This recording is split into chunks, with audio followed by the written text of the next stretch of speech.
Hello, Matwa here. I received these guys in the mail this month through the Warp Crate program of Warp Fire Minis. I also received these guys in the mail through the same program a few months ago.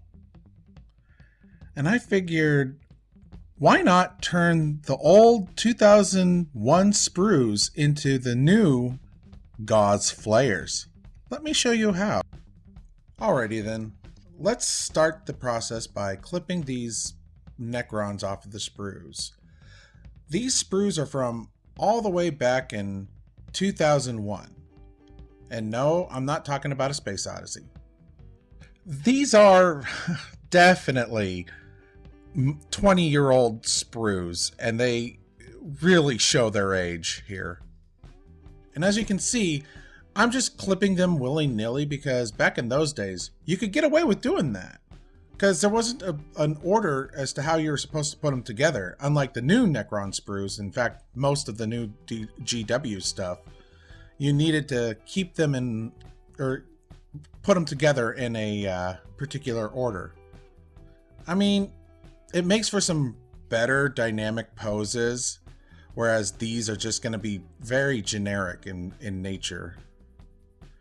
Which I think generic is okay, especially if you're just wanting to game.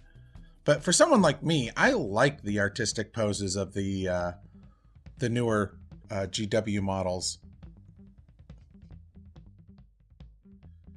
Now here, I'm actually taking and scraping off all the mold lines. And you really have to do that with a lot of the older models.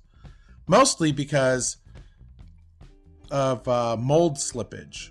And that's where the mold actually kind of doesn't meet each other the way it was intended. So it's going to have some small little defects in the detail.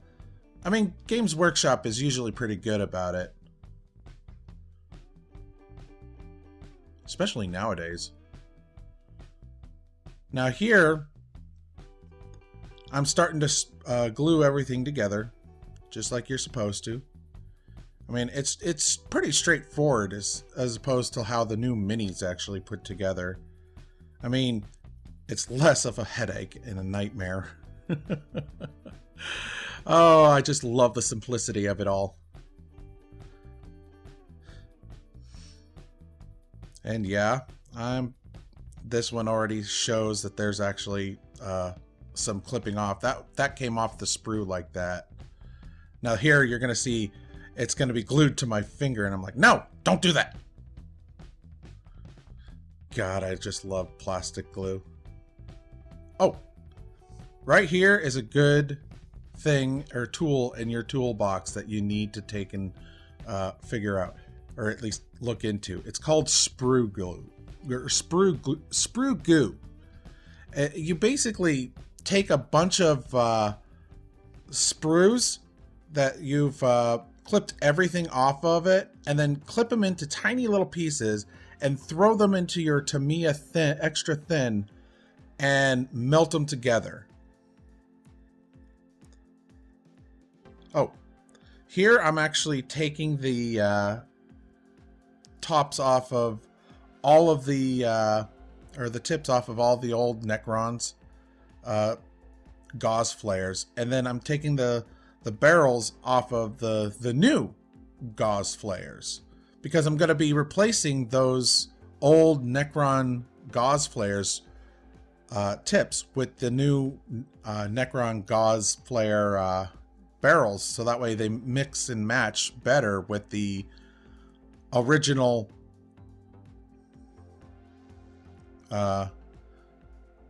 or the newer models. And yes, always drill out your barrels.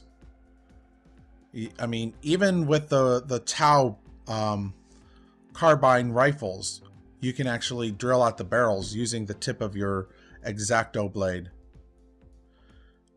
Now I'm just taking and matching everything together to make sure that it sticks, and you know, I can have a good surface and they both match up with each other. And then just put glue on one side and on the other if you want to, and just stick them together. They should melt together. Here you use some sprue glue to fix any of the gaps that are there. It's like I said, sprue glue is very, very helpful in your arsenal of tools. And here I'm just putting together the model the way it was intended by gluing on the arms, making sure that they look like they're actually holding the Gauss Flayers. And then, of course, putting the heads on. And that's pretty much the putting together of the model and converting it. And now, this is my favorite part, resin crystals. If you're a Necron player, I would highly recommend using these resin crystals, because most Necrons are depicted with these crystals. And I think it's like, I'm not really sure about the lore. You could probably correct me in the comments, but the crystals are grown on the planet that the Necrons are actually conquering. And it helps them with creating their sources of energy. At least that's how I like to think about it. Now right here, I'm putting liquid superglue onto the base, surrounding the crystals, so that way I can put on coffee grounds of all things. Coffee grounds make for a really interesting texture. And as you can see, they're all 8 of them are ready to go, and all I have to do is just add some paint. Join me next time as I put paint on these guys, as well as the 2020 Necron Warriors I received this month. See you next time.